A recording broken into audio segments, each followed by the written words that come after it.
Hola a todos y a todas y bienvenidos y bienvenidas un día más al canal.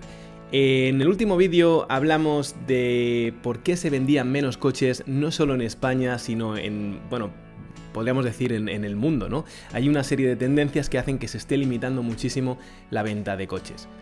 Aún así, si estás viendo este vídeo, es probable que estés pensando en adquirir un coche. En este vídeo os voy a hablar de las tres formas principales que tenemos a la hora de adquirir un coche. La primera y más conocida es por supuesto la compra, pero hay otras opciones como un renting o un leasing. Vamos a ver la diferencia entre estas tres, a nivel de ventajas e inconvenientes. También, no me quiero anticipar, pero veremos que no necesariamente una es mejor que otra, pero va a depender mucho del tipo de persona que somos, ¿vale? Ya no solo si somos un particular o un autónomo, sino también cuál es nuestra relación para con el dinero y para con las cosas. Vamos a ello. La forma más tradicional de adquirir un coche es ir al concesionario y comprarlo, ¿vale? Y aquí hablamos de varias opciones. Puedes hacer un desembolso considerable y lo compras del tirón, si es que tienes el dinero. Y si estás haciendo un gasto tan grande como un coche, pues a lo mejor es buena idea ahorrar ese dinero antes. O, si no, puedes financiarlo. Y obviamente el comercial del concesionario ya se encargará de hacer que eso parezca el negocio de nuestra vida. Pero como siempre con las financiaciones, tened en cuenta que no deja de ser un producto, ¿vale? Y que ellos van a tener un rédito de ese producto. Si tú te estás comprando un coche de 30.000 euros, ellos te dirán, te hago un descuento de 2.000 euros si lo financias. De manera que tienes que pagar 28.000. Y esto es mentira en la mayoría de los casos, porque a no ser que la financiación sea 0%, que estas cuestan de ver, vais a tener que pagar un interés cada año que vosotros estéis financiando ese coche, de manera que el coche valía 30.000, a ti te han descontado 2.000, pero tú has acabado pagando 33.000, ¿vale? Tened esto en cuenta. Bueno, pero una vez acabas de pagar ese coche, lo hayas hecho como lo hayas hecho, la ventaja principal, y para mí la única, de comprar un coche es que el coche es tuyo, para lo bueno y para lo malo. Ahora vamos a hablar de los inconvenientes de comprar. Para mí lo peor de comprar un coche es todo el ecosistema de dolores de cabeza que hay alrededor de ese coche, de esa compra. Pensad en reparaciones en el taller, seguros, impuestos. Y bueno, al final la gente que vivimos en grandes ciudades existe como una tendencia a vilificar el coche, cada vez es más difícil acceder a las ciudades, cada vez hay más impuestos indirectos por emisiones, etcétera. Entonces, cuando tú compras un coche, tú eres responsable de todo eso, ¿vale? Esto a una persona que le gusten los coches, pues probablemente no sea un problema, pero para una persona que es más pragmática, sí podría serlo, ¿no? Al final dices, yo lo que quiero es un coche para ir del punto A al punto B, no quiero tantos problemas. El segundo inconveniente para mí es la descapitalización, y esto solo aplica si lo compras de golpe. Si lo financias, pues vas a acabar pagando más a largo plazo, pero sí que es verdad que tiene la ventaja de que no te descapitalizas. Esto lo marco como inconveniente porque un coche, por barato que sea, si te gastas 15.000, 20.000, 30.000 euros en un coche y lo pagas de golpe, es un gasto considerable para la mayoría de las familias, ¿no? Como siempre aquí recomiendo, si vais a comprarlo, pues que hayáis previsto el gasto anteriormente, que tengáis un presupuesto para ese coche, ¿no? Eso os va a ayudar a que, bueno, que dejarte 20.000 euros de golpe no te haga que te tambalees, que tu economía familiar se tambalee el resto del año. El tercer y último inconveniente de comprar un coche es que un coche es la peor inversión que puedes hacer, ¿vale? Y esto no lo digo yo, esto hay muchísima información que podéis encontrar por ahí, os animo a que busquéis. Un coche se devalúa minuto a minuto. El coche, desde que tú lo traes del concesionario a tu casa, ya ha perdido valor, y cada 1.000 kilómetros que le hagas ese coche vale mucho menos, ¿no? Entonces esto es algo a tener en cuenta. Si tú estás comprando porque tienes esa filosofía de bueno, es que lo compro casi es mío, si lo alquilo no es mío, bueno, que sepas que sí es tuyo, pero tienes un activo que cada vez tiene menos valor. Esto una vez más es relativo. Yo tengo un amigo de la infancia que se gana la vida comprando y vendiendo coches, y siempre lleva un cochazo y no lo verás con el mismo coche más de 3 meses. ¿Por qué? Porque le gusta, le encantan los coches y su negocio es ese, ¿vale? Al final. Pero para el resto de los mortales, tener un coche que vale al final de su vida útil 1/3 de lo que tú pagaste, pues podría no ser la mejor inversión, ¿vale? Creo que es algo que hay que tener en cuenta.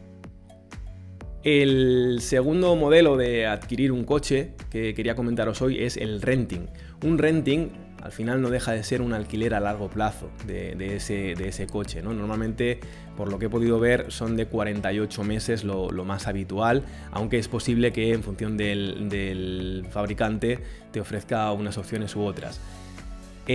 Para mí el renting tiene muchísimas ventajas y es por eso que creo que es un modelo que cada vez vemos más y más en España.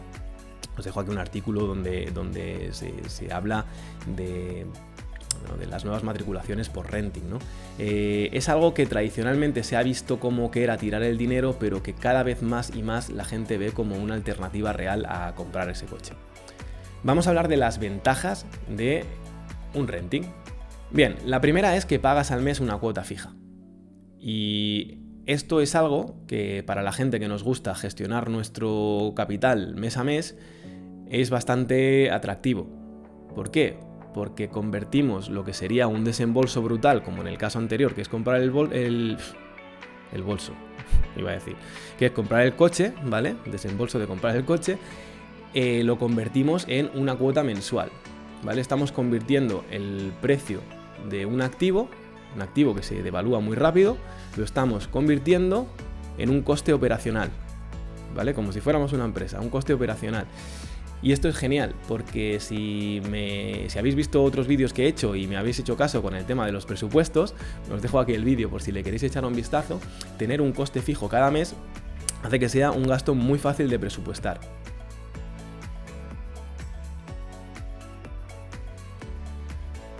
La segunda ventaja es que cuando tú acabas ese contrato, ¿vale? Que normalmente, como comentaba, era de 4 años, tú puedes entrar en otro contrato y cambiar de coche.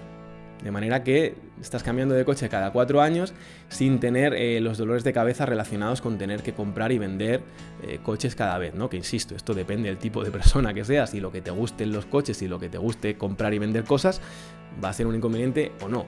Pero para la gente que somos pragmática, pues yo creo que es una buena cosa, ¿no? Tú pagas tu cuota y te aseguras que cada 4 años tienes un coche con las últimas novedades en seguridad, en entretenimiento, en lo que sea, ¿vale? La tercera ventaja, y quizá la más importante, es que te despreocupas de todos los gastos asociados al coche. Desde la matriculación a posibles reparaciones, seguros, impuestos, todo esto lo cubre la cuota que tú pagas cada mes. ¿Vale? Sí que es verdad que tampoco podemos ir estampándonos con el coche ahí contra autobuses, porque hay cláusulas que tenemos que respetar, pero ya os digo, casi todos los gastos externos al coche, si tú compras el coche, pues como sabéis, son gastos brutales, sobre todo si el coche es nuevo, luego vas a querer un seguro a todo riesgo, etcétera, etcétera. Todo esto hace que se dispare el dinero que tú tienes que gastar en el coche año tras año. Con la modalidad de renting, si bien tú estás pagando una cuota cada mes, esa cuota incorpora todos esos gastos relacionados con el coche, ¿vale? De manera que tú a final del año no vas a tener sorpresas relacionadas con ese coche, ¿vale? Yo creo que esto es un punto muy importante si queremos planificar un poco mejor nuestros gastos y nuestras finanzas. La última ventaja es que, como hemos dicho, puede ser asociado como un coste operacional, pues esto también aplica a pequeñas empresas y autónomos, ¿vale? A la hora de gravar el gasto total del uso de ese vehículo. Vale, vamos a hablar de los inconvenientes del renting ahora, ¿no? El primer inconveniente, como es obvio, es que el coche en todo momento es de la empresa y no tuyo. Quiere decir que cuando acaba el contrato, el coche sigue siendo de la empresa y no tuyo, y tú has pagado rigurosamente cada mes. Bueno, esto es una de esas cosas que igual, dependiendo del tipo de persona que seas, te va a suponer un mundo o no. Es algo a tener en cuenta, ¿vale? La ventaja que tiene es que tú, cuando acabes el contrato, si quieres seguir teniendo coche, inmediatamente vas a poder cambiarlo por otro coche y disfrutar de un coche nuevo, sin que nunca sea tuyo. O tienes la opción también de comprar ese coche al final del préstamo, pero esto, como ya hemos pagado una cantidad bastante alta de dinero durante los diferentes meses de ese contrato, es algo que no suele salir a cuenta y que no os recomiendo, a no ser que realmente os guste muchísimo ese coche, ¿no? Y el segundo inconveniente es un inconveniente relacionado con cualquier tipo de contrato de permanencia. Es decir, tú tienes un contrato de 48 meses, si tú en el mes 20 dices, es que no me gusta este coche, y quieres dejar ese renting, probablemente te van a hacer pagar una cuota por incumplimiento de contrato, ¿vale? Esto es algo que hay que tener en cuenta. Si te estás comprometiendo a 48 meses, pues tienes que tener ese coche y pagarlo 48 meses. Este es un inconveniente también. Vale, ahora os voy a hablar del leasing, que es el último método que nos queda por comentar hoy. El leasing tiene una ventaja, y es que suelen ser contratos de duración más corta que los del renting, ¿vale? De manera que si no tenemos tan claro que queramos mantener ese vehículo durante 48 meses, el leasing puede ser una buena opción. Al igual que en el renting, el leasing cuenta como un gasto de empresa, de manera que para pequeñas empresas y autónomos pues puedes tener beneficios adicionales antes que poseer el vehículo como activo de la empresa, ¿no? Que al final va a afectar tus números negativamente. Esto es un gasto operacional, tú pagas cada mes y te lo puedes desgravar. Esto, pues yo creo que es prácticamente igual que el renting.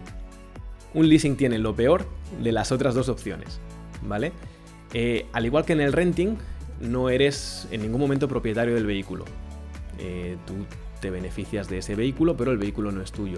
Sin embargo, a diferencia del renting, cuando tienes un contrato de leasing, tú eres responsable de gestionar el papeleo relacionado con ese coche, ¿vale? Seguros, impuestos, etcétera, eso corre a tu cargo con el leasing. De manera que para mí es una opción que no tiene mucho sentido, al menos como particular, porque dices, al final estoy pagando por al final no tener nada, y encima soy yo quien se tiene que comer la cabeza aquí a buscar un seguro, a pagar los impuestos, etcétera, ¿vale? Lo importante que tenemos que tener en cuenta cuando hablamos de adquirir un vehículo, o de adquirir, pues yo creo que también aplica a otras cosas como la vivienda, es qué tipo de compradores somos, qué tipo de personas somos. Lo comentaba al principio, ¿no? ¿Qué relación tenemos para con el dinero y para con las cosas? Hay gente que valora muchísimo poseer algo. Hay gente que valora muchísimo poseer algo, mientras que hay gente que no le da importancia y valora más las experiencias.